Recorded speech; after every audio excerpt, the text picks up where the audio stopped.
भारत में LPG cylinder और तेल को लेकर जो अफवाह है या मारामारी है, उसमें सच्चाई तो है। बहुत सारे ऐसे लोग हैं जिनका बजट अलाउ नहीं कर रहा और वो महंगा एलपीजी खरीद नहीं पा रहे हैं। लेकिन इन सबके पीछे कोई चूक हुई है क्या? भारत सरकार की विदेश नीति में कुछ गलतियां हुई है और उसे अब सुधारा जा रहा है। आज ही भारत सरकार ने कहा है कि 2 बड़े शिप जिस पर एलपीजी गैस है, उसको ईरान ने आने की अनुमति दे दी है। मतलब होर्मुज स्ट्रेट। मैं आपको बता दूं कि लगभग 22 बड़े जो जहाज हैं पानी के कार्गो जहाज, वो होर्मुज स्ट्रेट में है जिनको भारत आना है, जिसमें तेल है, गैस है, सीएनजी हो, पीएनजी हो, एलपीजी हो। दुनिया में भारत सबसे कम तेल उत्पादन करता है। हमारा 80% 90% तेल जो है वो खाड़ी देशों से आता है। अब हमारे अमेरिका वाले दबाव बना रहे थे कि अब तेल तुम वेनेजुएला से खरीदो, तो वो भी होर्मुज स्ट्रेट से ही आएगा, वो ज़्यादा महंगा पड़ेगा। ईरान से जो हम तेल खरीदते थे वो सस्ता पड़ता था। हमारा नज़दीक है, खाड़ी देश नज़दीक है हमारे, तो हमारा जो ट्रैफिक है वो भी कम पड़ता था, माल ढुलाई का खर्चा भी कम था।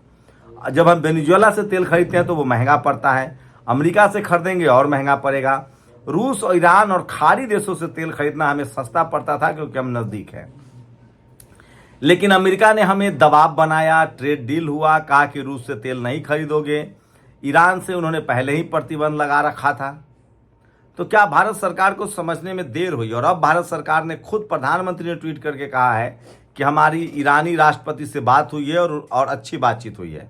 आज भारत सरकार ने कहा कि 2 बड़े शिप जो हैं वो अब आ रहे हैं होर्मुज स्ट्रेट से।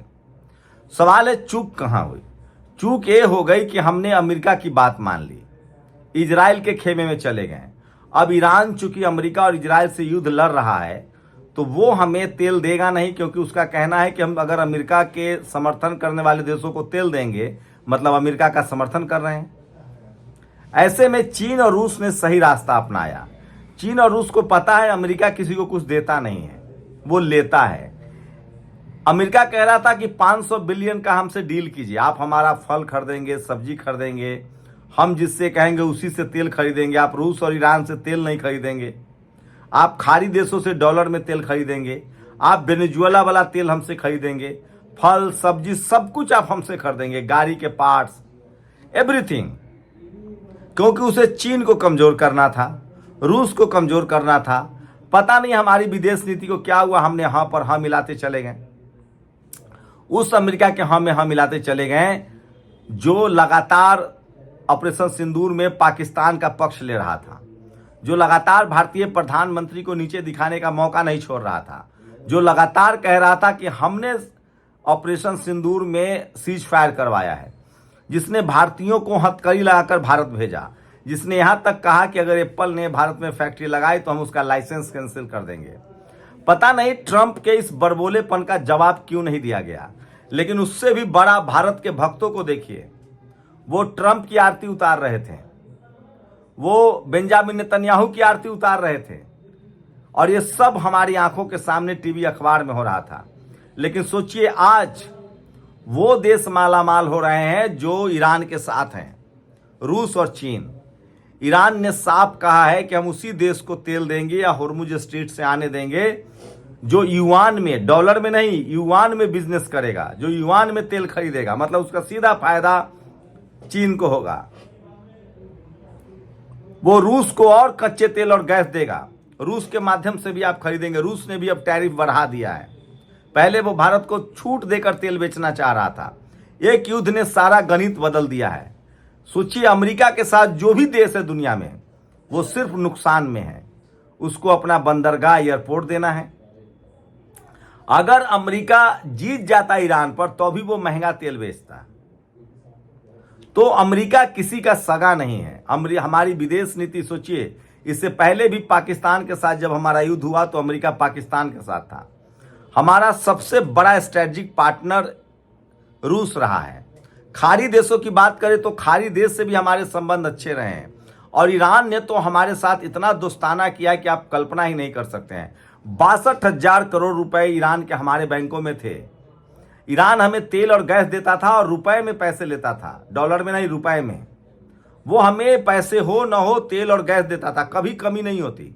इस युद्ध में भी अगर थोड़ी सी चूक न होती, अगर हम इजराइल के साथ खड़े न होते, अमेरिका के साथ खड़े न होते, तो हमारे देश में भी तेल और गैस की कमी न होती और हम रूस से, ईरान से तेल खरीद कर सस्ते दामों पर दुनिया के उन देशों को तेल बेच सकते थे। ये बड़ा फायदा होता। लेकिन आज हम खुद किल्लत झेल रहे हैं। लेकिन ये बात भक्तों को नहीं समझ में आएगा। वो सिर्फ जातिवादी हैं और धार्मिक कट्टरता है। वो मुसलमानों के नजरिए से ईरान को देखते हैं, खाड़ी देशों को देखते हैं, अफगानिस्तान को देखते हैं, जबकि मुस्लिम कंट्री जो है वो अमेरिका का सगा नहीं है। और अब तो खाड़ी देश भी अमेरिका के खिलाफ खड़ा हो गया, क्योंकि उनको लगता है कि अमेरिका हमें लगातार लूट रहा था। हम पेट्रो डॉलर में बिजनेस कर रहे थे, अमेरिका को फायदा हो रहा था। तो एक बड़ी चूक तो हुई है, लेकिन इस पर कोई बात नहीं करेगा। शीतल पी सिंह ने बेहतर तरीके से समझाया, एक बड़ी चूक हुई है और उस चूक का नतीजा है कि अभी तो स्थिति खराब नहीं हुई है, अभी तो सब कुछ कंट्रोल में है। 2 शिप और सीएनजी के आ रहे हैं। कहा जा रहा है कि एक शिप में इतना गैस होता है कि 60 लाख सिलेंडर भरे जा सकते हैं दूसरे शिप से। लेकिन सवाल यह है कि सारे के सारे शिप आने चाहिए। अगर हम ईरान के साथ न्यूट्रल भी होते, सोचिए 28 फरवरी को ईरान पर इजराइल ने हमला किया, हमारे प्रधानमंत्री वहां गए। कई सारे सवाल हैं, लेकिन मैं फिर कह रहा हूं, भारत सरकार ने देर ही सही लेकिन दुरुस्त फैसला किया। ईरान से बात हुई है। अमेरिका के पास दुनिया को देने के लिए कुछ नहीं है। अमेरिका किसी को कुछ नहीं देता। अमेरिका सिर्फ माल बेचता है, वो सिर्फ निर्यात करता है, आयात नहीं करता है। आप उसको क्या बेचेंगे? उसके पास सब कुछ है।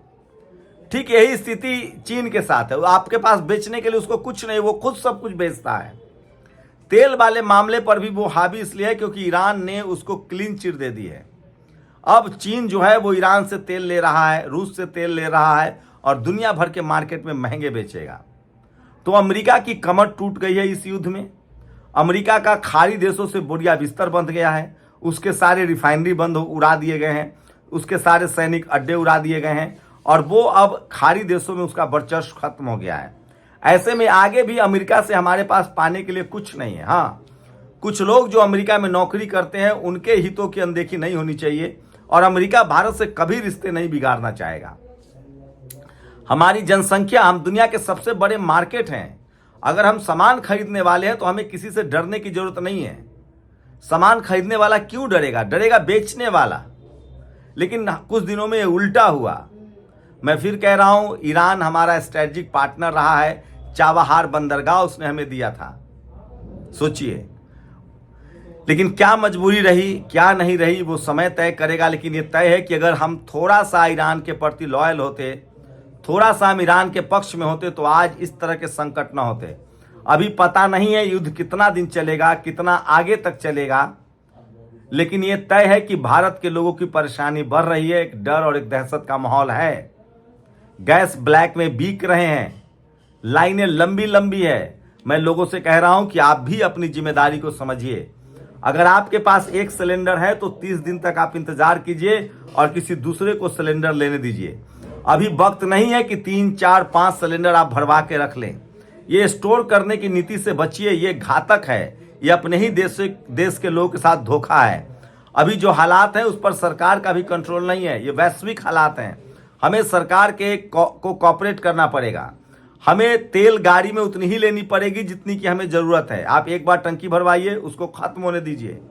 आप एक सिलेंडर भरवाइए, उसको खत्म होने दीजिए, ताकि सब लोगों को तेल मिल सके, सब लोगों को गैस मिल सके, किसी का घर परिवार में खाना ना बने, किसी के बच्चा भूखा ना सोए। ये हम लोग की भी नैतिक जिम्मेदारी है। सरकार से सवाल पूछने के साथ सरकार से विदेश नीति के मामले में चूक हुई है, सरकार उसको ठीक कर रही है, लेकिन हमें भी नैतिक रूप से ईमानदार होना पड़ेगा और अपने ही देश के नागरिकों को जाति और धर्म के नाम पर जिस तरह से हम शोषण करते हैं, अभी कम से कम सावधान रहना पड़ेगा।